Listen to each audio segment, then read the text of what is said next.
Seorang pengendara motor di Makassar, Sulawesi Selatan menghancurkan knalpot racingnya lantaran terjaring razia saat polisi menggelar operasi keselamatan 2023. Pengendara ini langsung menghancurkan knalpot motornya yang dinilai sangat bising.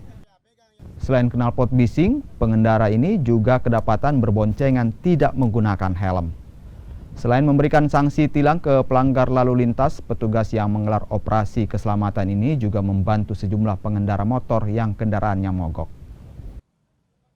Operasi hari ini hari ketiga ya. Kami tepat di Jalan Sultan Alauddin, Veterani. Kami yang paling prioritas untuk saat ini, hari ini knalpot prong.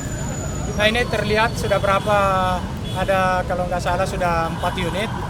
Kami sudah kasih tindakan, ada yang langsung ditilang, lanjut knalpot dihancurkan sendiri, dilepas dan dihancurkan sendiri.